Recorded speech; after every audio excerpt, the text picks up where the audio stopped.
Welcome to the Learn to Draw with Scarf Shepherd portion of tonight's stream. I am your host, Scarf. For those of you who do not know me, I'll tell you a little bit of information about myself. I've been in the fandom for about 10 years now. I've been drawing for all of that. I am a full-time freelance artist, so you'll see me around Twitter and things like that. I am the creative coordinator for FWA, so basically what all of that comes down to is I draw a lot.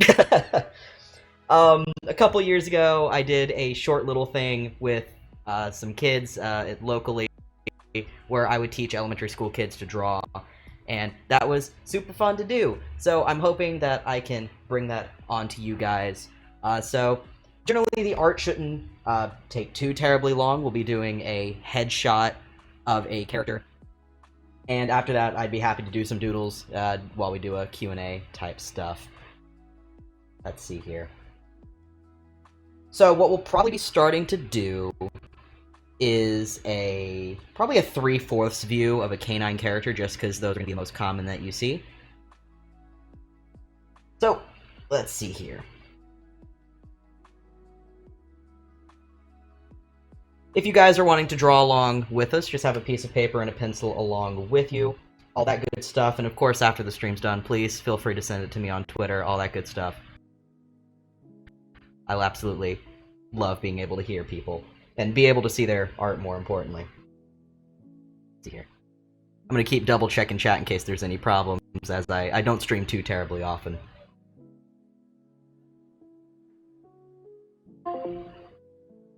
Alright.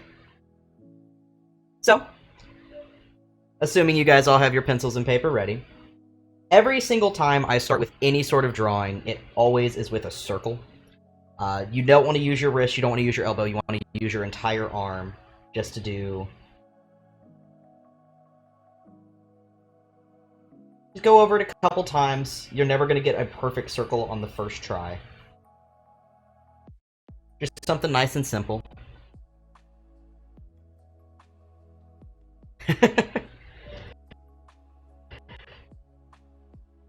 So, something I always use, doesn't matter if I'm doing a full body, anytime I'm doing any sort of anything, I always start with guidelines.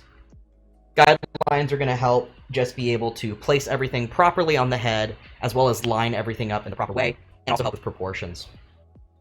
So, when we're doing a 3/4 view, let me go ahead and add a different layer, he's going to basically be facing this way, so the nose is going to be out this way.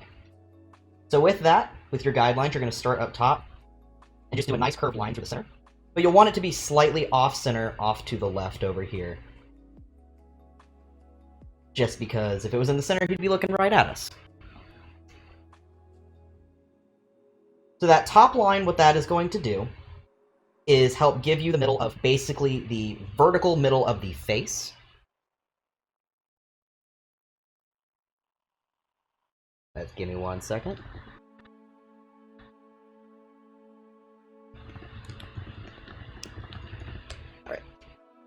This is also going to help you dictate exactly where the eyes go once you're on there. From there, you're going to do a horizontal one. This is going to help basically tell you where the nose is going to go, as well as where the bottom of the eyes are going to be. And that's the same sort of thing. You want a slightly curved line through the horizontal middle. And again, you don't need to just go over it once. Do it a couple times. Do short little strokes. That's going to help you get the exact kind of curve you're looking for.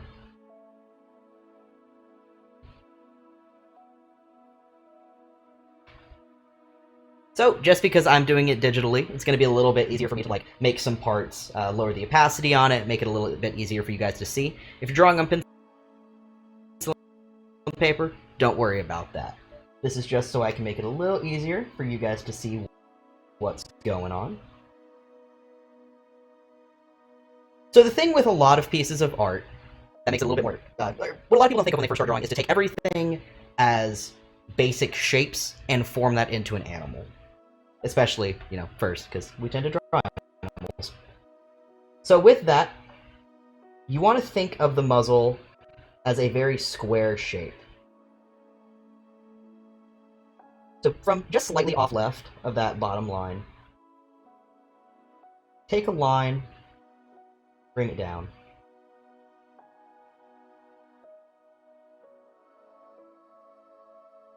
You're going to make this almost 3D looking rectangle shape.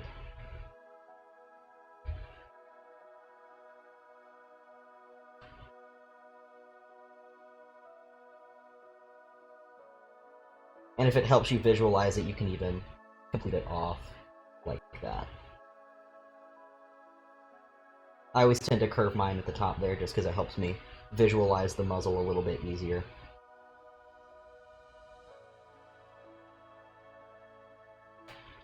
That's the same thing with that, you can just, if you're drawing digitally, you can just lower the opacity. Yeah. Oh, I need to get a better mic, don't I? Maybe talking louder will help. It seems to go wonky whenever I talk more quietly. Alright. So, from there, when you're looking at the top of your muzzle, because this is a canine, their noses are upside-down, rounded triangles. I always tend to describe it as like a Hershey's Kiss. So when you're looking at this rectangle, a little bit higher, you're going to start this curve. Just a rounded little top curve. You're going to do the same thing on the other sides. Just make that rounded triangle.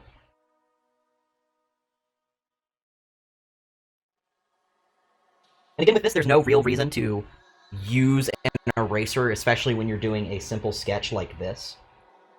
Sometimes when I'm drawing, if I'll have like little pieces like this, I'll, you know, sort of fade that out a little bit more.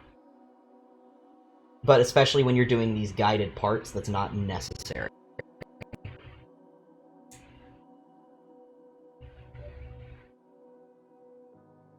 So that nose already, if we take away that little rectangle, you can already see how that's going to sit on the face a little bit better.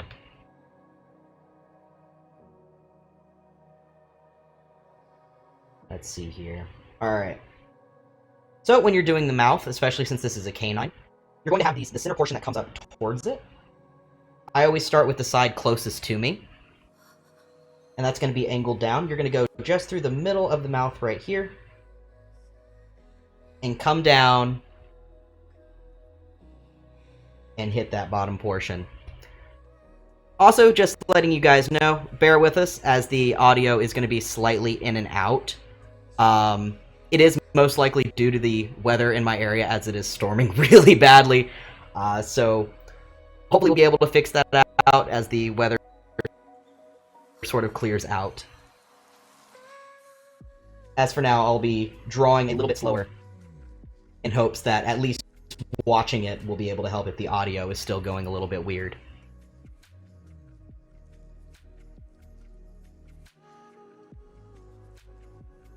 On the other side of this, you're going to do the exact same thing, but only going to the edge of that outline that you did previously.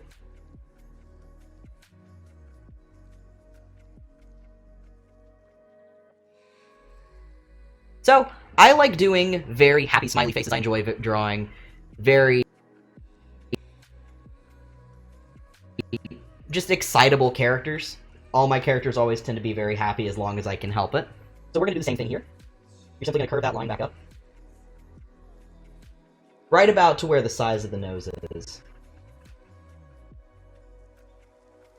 And then you're going to do this little bit right here. Now what these is whenever people smile, you'll get those dimple lines up at the top. This helps emphasize it, especially on cartoon characters, just because you're having them push that skin and fur up.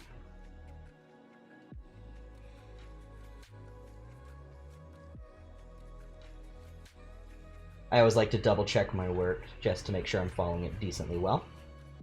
So now we're going to finish the top part of the muzzle. So going just a little bit higher than where you see on that, you're going to follow this line down. And just follow that. Again, do short strokes with these. No reason to do very long strokes, as that's going to help it. It's going to help your hand be able to, I guess, catch up with where your brain's at.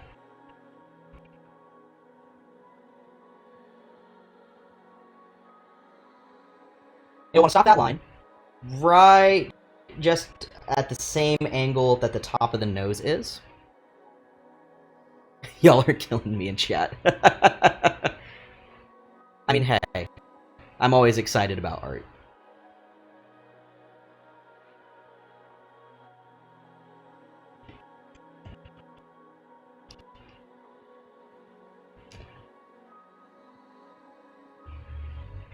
Let's see here. Trying to figure out this whole audio thing out.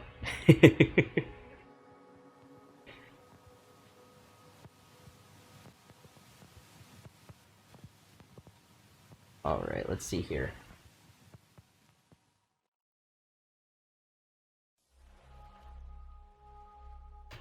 Alright, so from there, I'll talk a little bit slower, see if that'll help. Those of my friends who know me in real life can confirm that I talk very, very fast when I'm easily excitable. Alright. So from there, we're going to connect these two lines. Now, if we did it completely flat, that would, well, it would look flat. And when you look at animals in real life, they always have a slight curve to the front of their muzzle, as well as when you're doing cartoony art, that is going to help accentuate this very happy, rounded shape that I tend to draw my characters with. So you're just going to do a very slight curve, meeting it at the bottom of the muzzle. Here, awesome. Alright, let us continue. Hopefully you guys can get a little bit of a gist of what I've been doing so far, even though my audio made me sound like an excitable chipmunk, even though I'm a dog. So, let us continue. The top of the muzzle is going to have a slight curve to it as well. When you're doing animated characters, I tend to do a lot more of those rounded shapes just because it looks a lot more cutesy, and a circle is a very friendly non-angular shape. So from that top, you're just going to curve it slightly, and that's going to make the top of the muzzle. Now, whenever I'm drawing, I always tend to do the muzzle first. That helps me figure out where on the face everything else is going to lay. When I'm drawing human characters, which doesn't happen often, but when it does, I'll also start with the face shape and then the nose. So from here, you want to do that little bitty line that goes from the nose to the face. It's probably the easiest part of this whole part.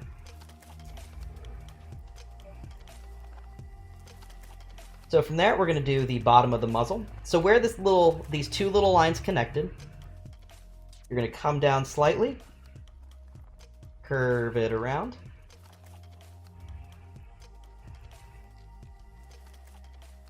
and then follow that box you did back up, just about midway, right to around where that top smile line is going to be.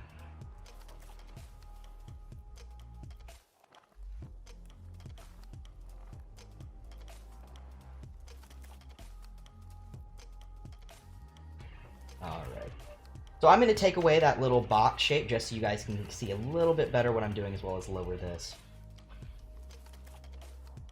So the second part that I always do are the cheeks.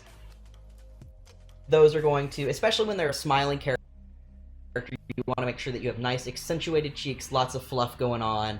Again, the super rounded shape to help accentuate that expression. So you can look where that first guideline is and where it comes up.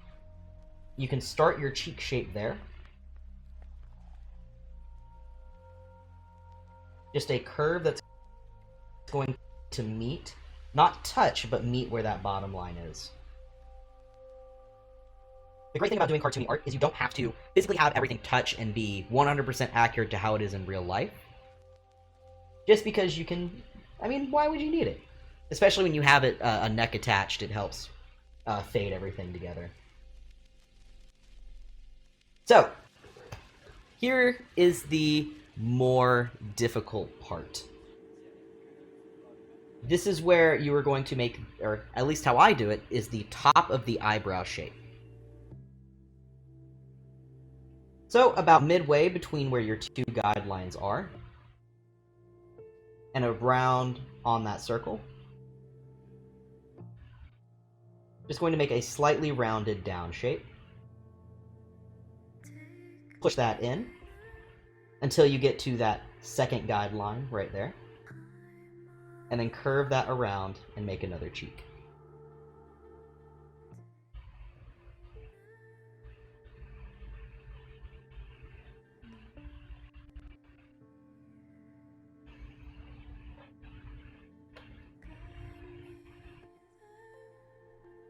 Give you guys a second just to catch up.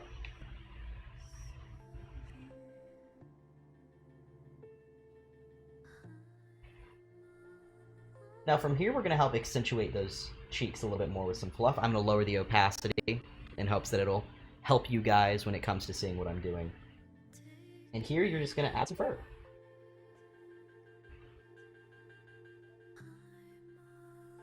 You can draw your fur however you'd like. If you want it more of a fox appearance, you'll have it be going out more so like that. Since I'm doing a very basic canine, I'm doing this very rounded fur. And you want to draw your fur in clumps. Let's see here. And also, that is also a very good tip. Most effective pro strat is practicing. As I said, I've been doing this for 10 years, so drawing in my own style is something I've gotten very used to. But when drawing fur, you want it to have these little clumps. This helps, some people call it the more anime-styled way of doing it. I find it to just be easier, makes it look more cartoony, very cute. And you can do that on the other side as well, just following that initial cheek curve that you did. So this is the part where if you have an eraser, you can erase that original cheek line that you did. Just because now the fur is going to take over that role.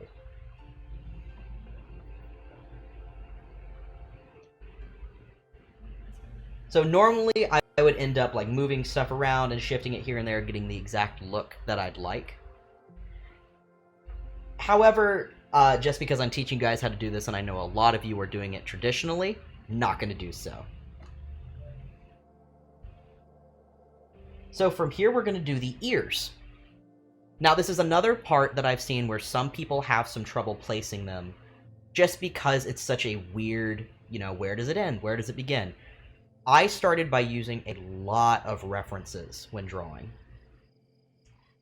This is looking at the species I'm drawing, looking at the various ways that the ears can be placed. Some, like I draw a lot of shepherds because my character is a white Swiss shepherd. Their ears when they're younger tend to be very floopy and they flop up, you know. It's a lot of your specific species. But since this is a canine, I'm going to be doing it in my typical way of drawing them. So again, looking at these two guidelines, the ears are going to be placed more towards the top of the head.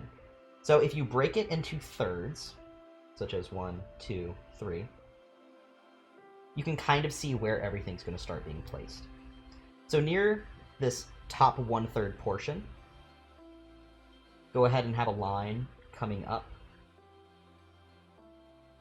Just like that. I'm going to erase these little...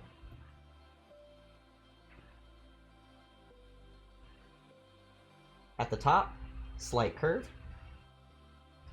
And again, think of the ears as just giant rounded triangles. And you're going to come all the way down to that second guideline. And because I like fluff, I'm going to add some fluff. If you want to just bring it back down, you are welcome to do that. I like adding little tuft bits. It's because it helps it meld into the cheek fluff a little bit more, and when you add the neck, that as well.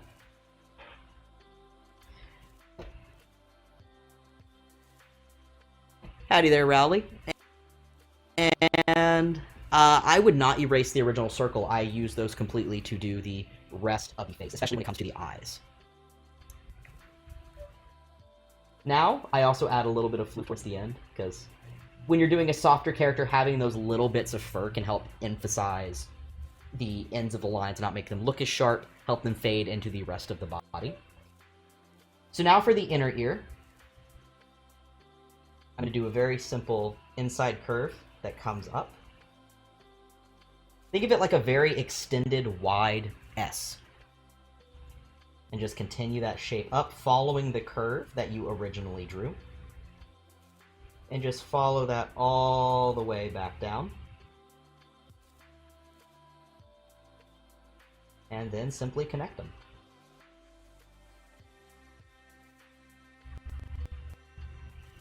Sometimes, depending on the character and the species that I am drawing, I'll add little fluff bits on the inside here, like following that. Sometimes I will do super jagged edges. It really depends on the expression I'm going for. Now, on the inside of the ear, I always do, again, these little tough bits.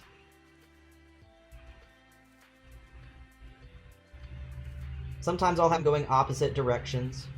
Sometimes I'll have a lot of them. Sometimes they'll be longer. Sometimes they'll be shorter. Now we're going to do the other ear. So again, look at these guidelines that you have. That top 1/3. And always, if you're a right-handed person like me, lift your hand up. Look how large you did the other ear. Because you want to do them at a similar size. And because this is a 3/4 view, it is 100% okay to make this ear a little bit smaller and a little bit thinner. That's also going to help show which way the character is facing. And you're just going to do the exact same thing. Follow that line back down. And you can see if I flip the canvas that this ear right here is a little bit smaller and a little bit thinner than the other one. I made the lines a little thick, so I'm going to erase some of them.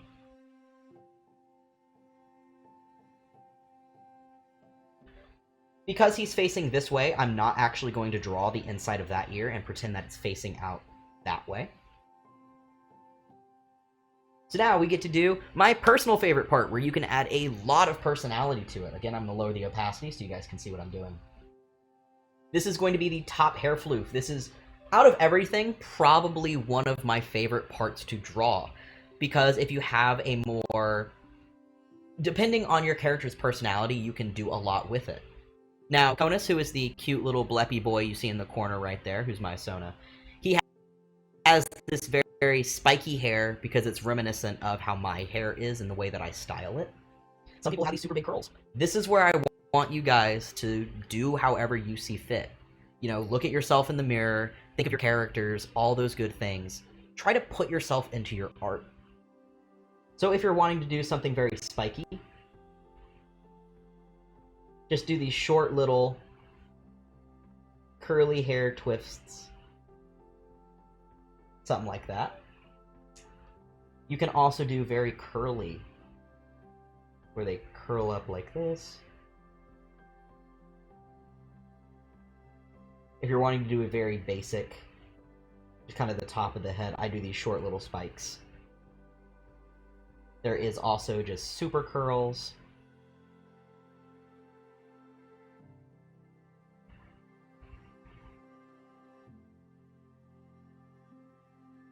If there's a specific hairstyle that you guys like, I can go for that. I think for this one, I'm going to actually try to draw it how my hair is currently. Which honestly is just how Conus's hair looks. And when I'm doing something like this, I always tend to have the hair come back on the face a little bit, and I'll include this other little... right about where the eyebrow is actually going to be. And once you have your hair down, take your eraser, and it's fully okay for these lines to intersect. You're just going to simply take your eraser and erase what the hair doesn't cover. And the reason you do the hair after you do the ears is because that is going to help with placement. Let's see here. Alright, let me stop my stream real quick. I'm going to try to get this audio and everything fixed back, and I'll be right back with you guys.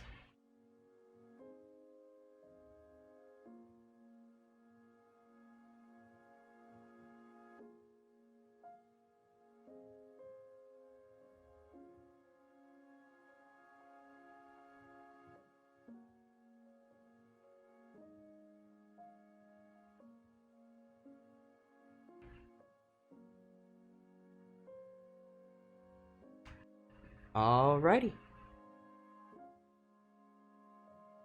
I'm going to keep trying to fix this for you guys every time it goes down a little bit.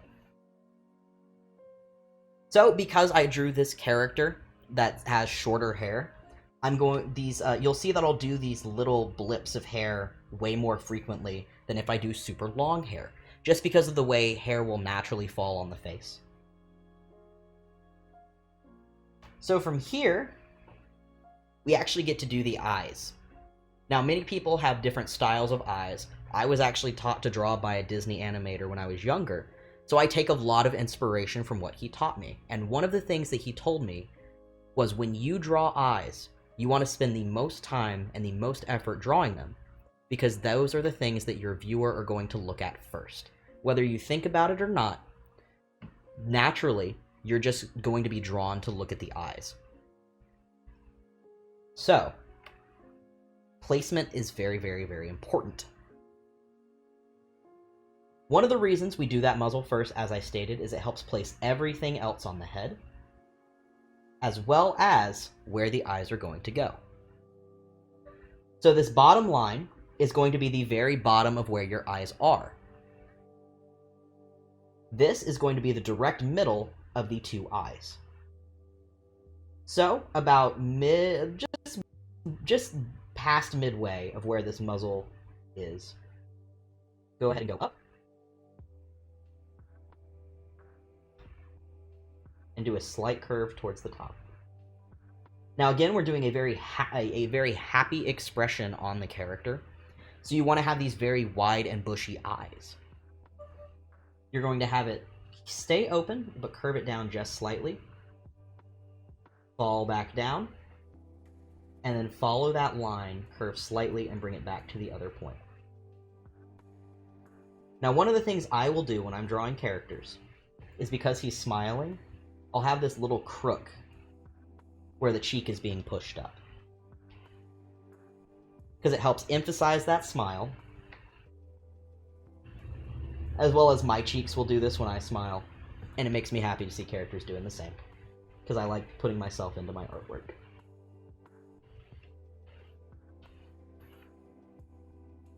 Give you guys just a second to catch back up, because I know that shape can be a little bit difficult to do. The very rounded... It's not even a rectangle, is it? Some people will do very detailed eyes and have them be, you know, very, very sharp. I just like drawing curves. On the other side, this is going to be a little bit easier to place because you already have this one down as a reference. So again, you're going to use this bottom guideline and put this on the opposite side of the muzzle. You can imagine almost the forehead like curving up right there. And look at your other eye. See where you have that line at. Because even when you're drawing it from an angle, I like keeping this first line the exact same. That helps level out your head. Curve that back down, but however, since he is facing this way rather than head on, this eye is going to be shorter, just like the ear is. So imagine this shape squashed. Curve, down, and back. Again, following that bottom line for where the bottom of the eye is going to be.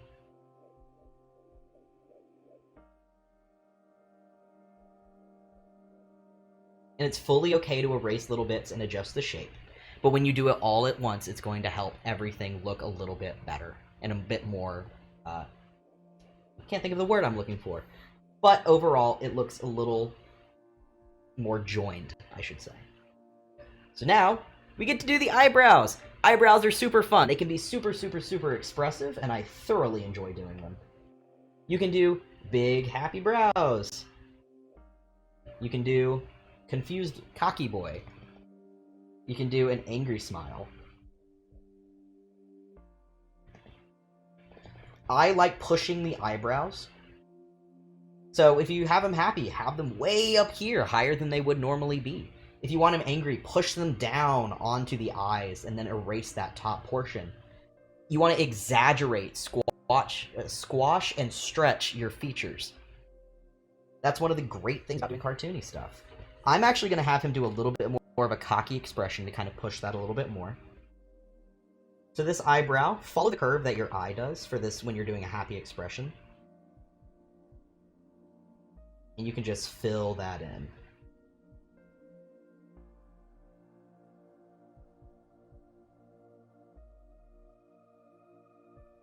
I like drawing thicker eyebrows on my masculine characters and then more thinner eyebrows on my feminine characters just because it helps push that out. However, of course, sky's the limit. If you want a female character with these super bushy eyebrows, do it. That's the great thing about furs, is you can kind of just do whatever you want. And that design is yours, and it's wonderful. Now, since I'm doing a cocky expression, I'm going to have this other eye sort of angry. I'm going to curve it down into where the eye already exists. Give him a happy little home. And then erase this part of the eye that is over it. I also like to add little lines here where the skin and fur would be stretched and pushed down.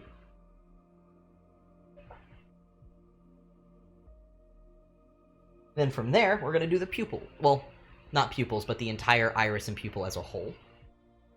I like doing egg shapes. That's how I was taught to draw. It's how I will probably continue to do them for the rest of time. As well as, circles are really hard to draw. So I kind of want him looking over in this direction. So you want to start your egg. And you want to make sure that, especially when you're doing like a character like this, that's just living his life, doing his thing, you want to have the top, and at least one side of it, touching part of the outline you did. You're going to do the same thing over here. However, since he's looking this way, you're not going to see the other side of this iris. But let me give you a reason why I tend to do and have them touch, because if you do these super small pupils, he's going to look terrified.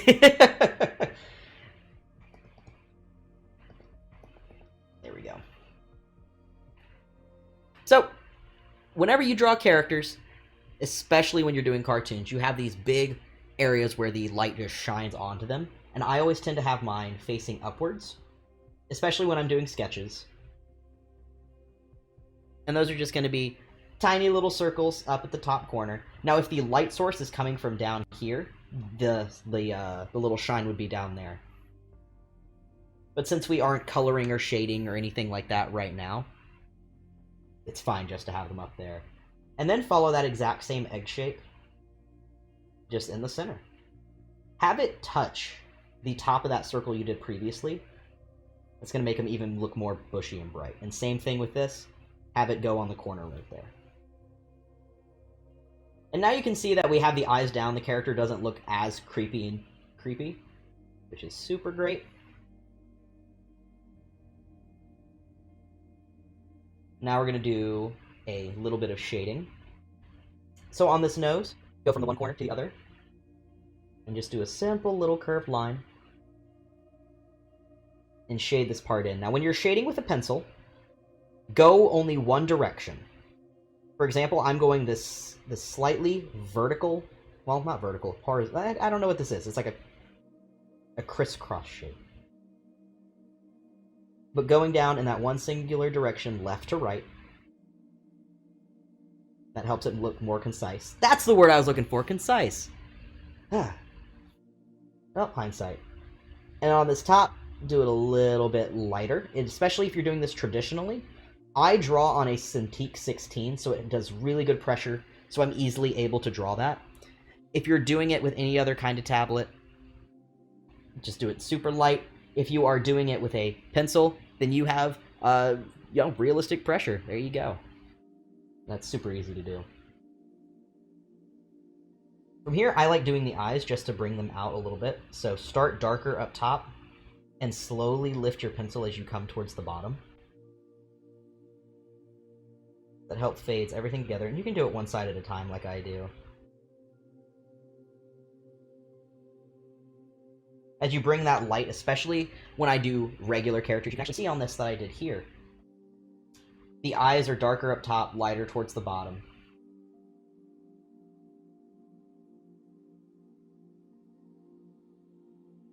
And from here, I'm going to do a little bit of neck fluff, because I like doing neck fluff. Neck fluff can be a little bit difficult if you have a character with like a skinnier neck, not as fluffy. it's going to be all down here. But I like drawing super big fluffy necks, probably because so many of my friends have characters like that, and especially mine.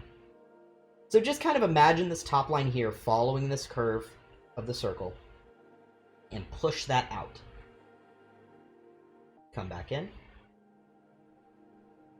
And you can add little lines here and there to help accentuate some of that fur detail.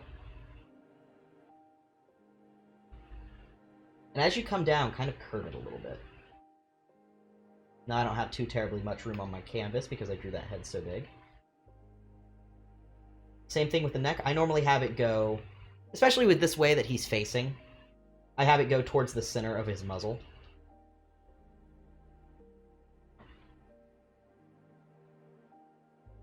And just kind of connect everything. It really depends on the day of how I'll connect them. Sometimes it'll be super wavy and full of fur. Sometimes it'll be very flat like this.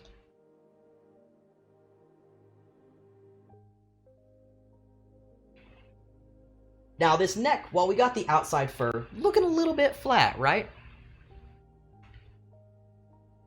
Take this middle portion here. Add some little fluff. Especially a lot of characters, one of the most common design traits that I will see on characters is having the middle of the neck and the stomach and the chest be a different color than the rest of the body, normally lighter. So especially when you first start drawing, having these little blips of fur on the side are going to help you color that in, figure out exactly how it's going to go, as well as making it fade into the rest of the body a bit more. Sometimes I'll even include this fluff going onto the head a little bit if this character has a really fluffy neck. And I'll include some little bits in the middle here. Now at this point, you pretty much have a finished drawing if you'd like. You can erase that circle and you can kind of take a look at it. I can flip the canvas and show you how weird it looks.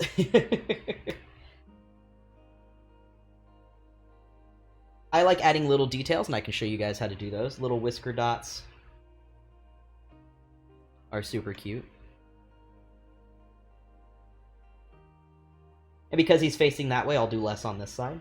You can do little whiskers. I tend to have them coming off of the body, especially with feline characters. Or coyotes. I draw my coyotes with whiskers. You can also take the top of the eye and shade just the top portion of it.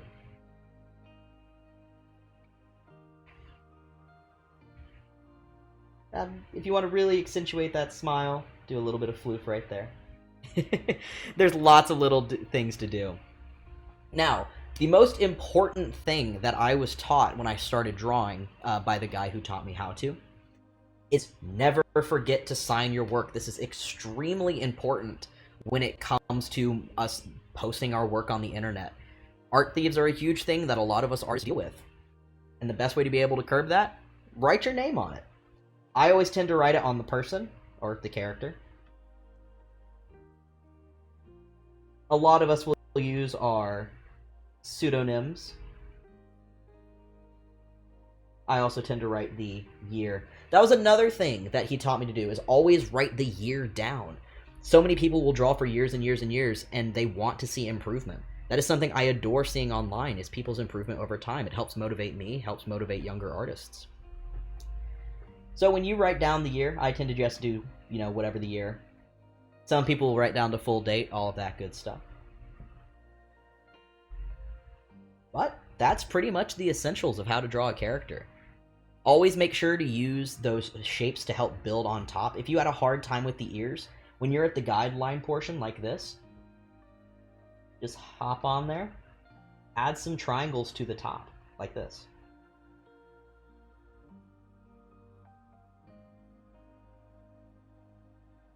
And see, already when you do that, you have the basics of the character.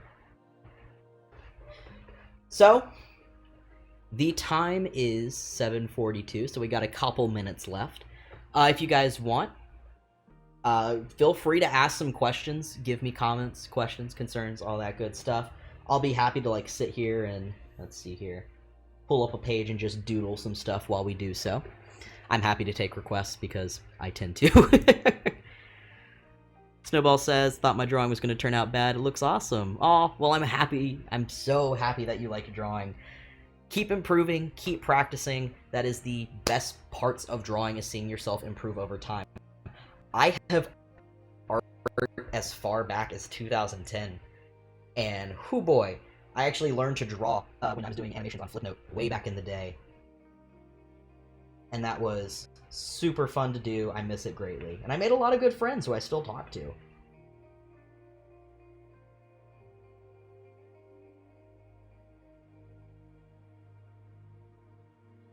Now, since I was explaining all these steps and showing you guys how to do them, sketches took me a little bit longer than they normally do. On average, just because I've been doing this for so long, doing a full sketch, just a headshot like that, will take me about 10 minutes at most.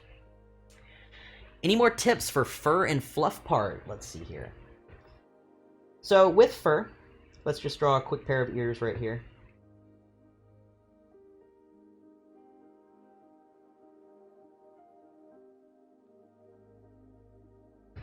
With fur, it really depends on what part of the body you're drawing it on. If you have a character with slick back hair, then you'll be drawing it backwards. If a lot of it tends to look like triangles, try rounding the edges a bit more, because if I just did triangles, it would look more so like that. But when you add the exact number of things, when you add curves to it, it brings on a whole different personality. A lot of it is just not doing the straight little, because that's not how fur is going to be in real life. Especially when doing neck floof. I love having it go opposite directions. It makes it really look poofy.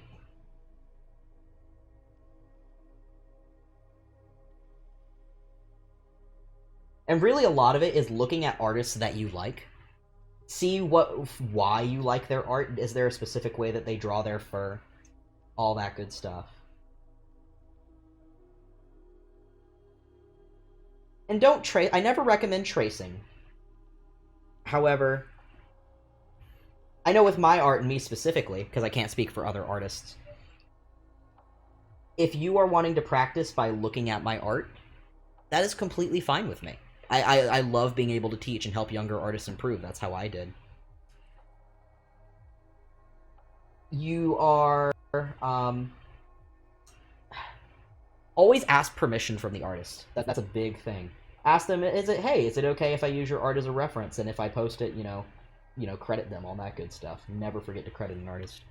What are my socials? All of my social media, my Twitter, my Instagram, my Patreon, all that good stuff is going to be @ScarfShepherd, no underscores or anything. Shepherd tends to be spelled wrong a lot of the times. That's going to be SHEPHERD, like the dog shepherd, not like the name shepherd.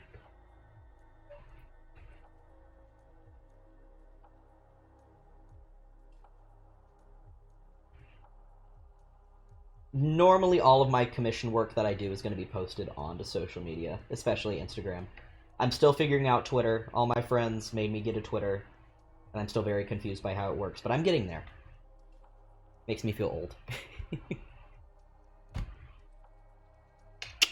Biggest tips you can give to new and aspiring artists? Don't stop. Never stop working. A lot of the struggles that I had when I was younger was trying to learn and well, I guess I should say is trying to comprehend the fact that I will get better. A lot of people will start to draw and not see themselves improve just because it takes so long. I was going back and looking at my art from a year ago and laughing at it the other day just because of how much it's changed within that time. There are so many people on YouTube who make tutorials, especially speed paints. I grew up a lot watching those speed paints, watching exactly what process they did to do how they do. I didn't realize how important guidelines were until I started watching those. Again, if there's an artist that you extremely look up to, look at their style, see what it is you like about it, and make it. Really just take inspiration from others. That's a lot of what this community is and why I'm proud to be a part of it. is simply because there are so many artists creating content that is just joyful to love, and everybody can take inspiration from each other.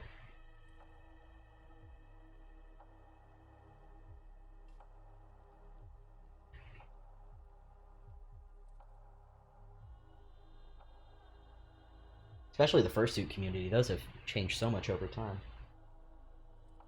Especially with the new cartoony styles. Let's see here. I also adore drawing these little stick figure things.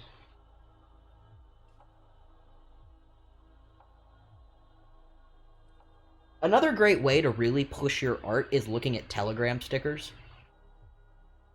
Just because those are specifically made to push expression work, especially if you're wanting to get into more cartoony styles. Artists who do Telegram stickers, it's taking those expressions and pushing them to their absolute limits, just so you're able to look at those and immediately get what you are looking for, or immediately get a reaction towards them.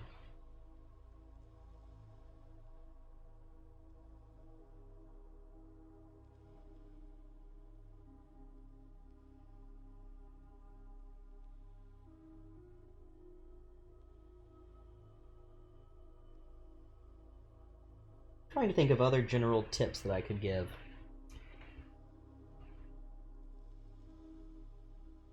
Something I know when I was younger is I would get annoyed by people telling me to practice because it takes so long, and it's like, well, I am practicing and I'm not seeing anything.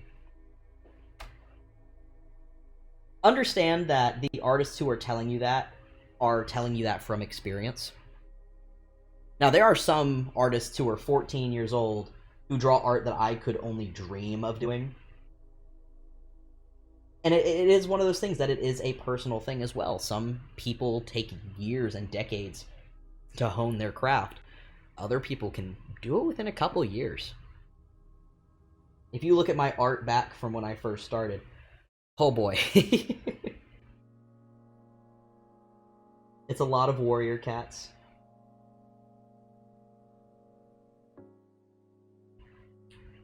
Also, don't stress yourself out. If there is a piece that you just can't figure out, you keep redrawing,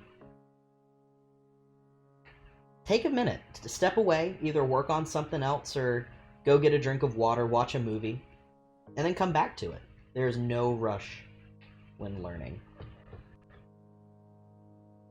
Jamala, my dear cat mother, says, always recommend starting with doing just basic body anatomy practice. That is definitely true. Another thing that goes along with that, do not be afraid... Sorry. Do not be afraid to look at references. I know so many young artists who think that looking at images of these dogs are going to constitute as thievery, or that they aren't a real artist, or things like that. I've been doing this for 10 years, and when somebody hits me with like a pug character, I'm like, you think you know what a pug looks like? and then you look one up and you try to draw one. Let's see here, shepherd with an H, but maybe I'm missing a few stuff. S-H-E-P-H-E-R-D, not H-A-R-D. One of my favorite posts I've seen a couple times is, you think you're a good artist, and then all of a sudden 5 minutes later you're Googling the word bird. That is very true.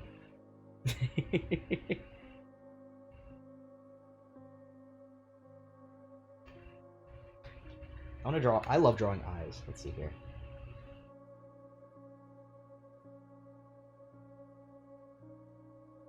Somebody shout out a color in the chat of what color I should make this eye.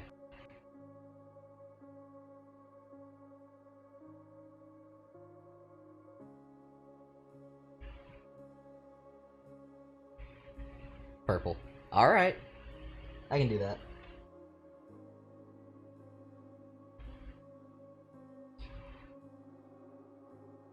I learned a lot of my styles my style specifically, from looking at artists that I really like and taking bits and pieces and making them my own.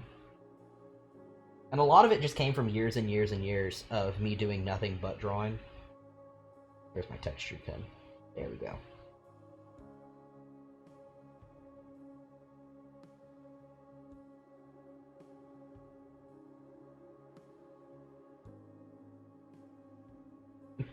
A pair of fangs. I like that.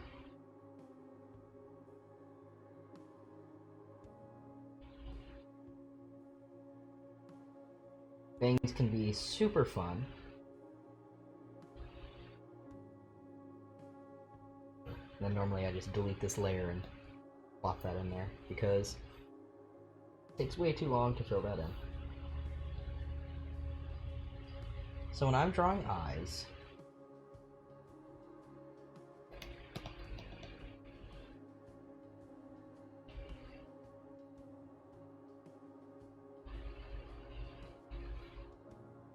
so we're doing purple. So I'm going to start with a more mid-tone purple.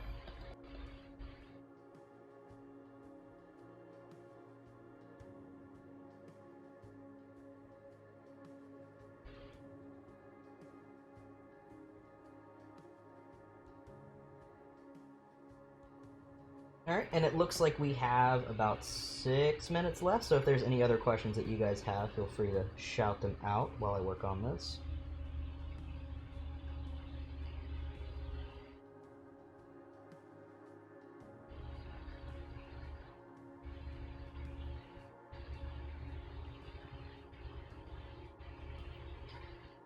Notice even though that I'm doing a purple color, I'm using a lot of blues and pinks in it.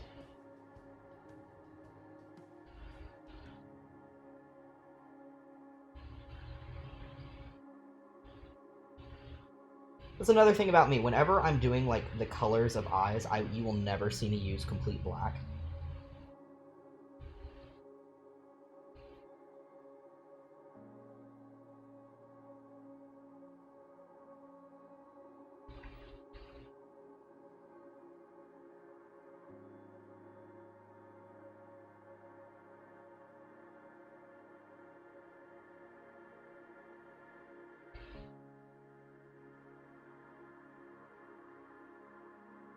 I will also never use pure black when I'm shading, just because having that color pop really helps.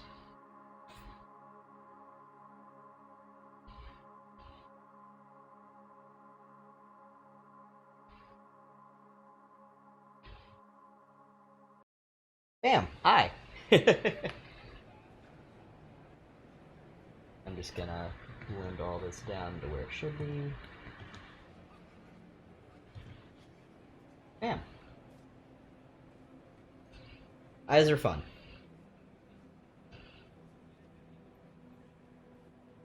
Pair of fangs, let's see here.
I think we timed it before when I was drawing with my friends.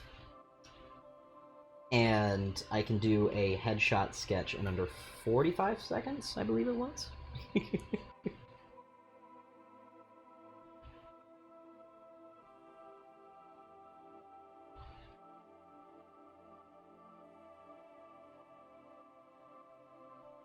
Really depends on the species as well. If it's a feline or canine of some kind,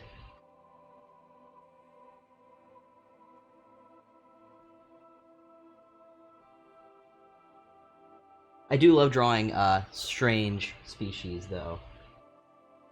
I think somebody came to me a little while ago with a guinea pig character, and that was super fun. I love drawing rabbits. Let's see here.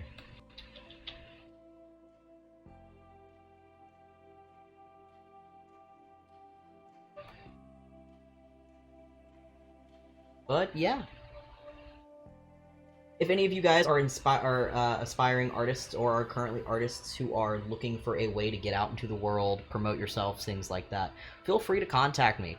Hit up my DMs. I am more than happy. I always love talking to people, especially those who are in the fandom who are younger, because you're able to help show them.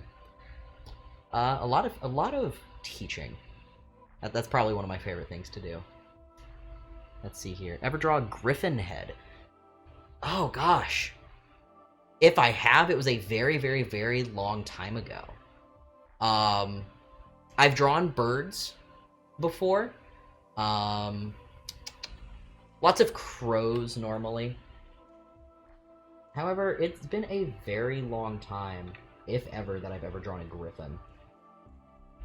Alrighty. But it is 7:59. I hope that you guys have enjoyed this stream as much as I have, and I hope you all have a absolute great day. Thank you guys for all stopping by, and please do send me your art. Hey y'all, it's Dash. And I just wanted to say thank you for watching and supporting Furry Weekend at Home. If you like this video, you're in luck because we're going to be posting more of them. So do yourself a favor by subscribing and hitting that notification bell so you know when we post brand new videos. And be sure to follow our socials linked in our description below, and I hope you catch us live the next time we're on Twitch at twitch.tv/furryweekend. Can't wait to see you there.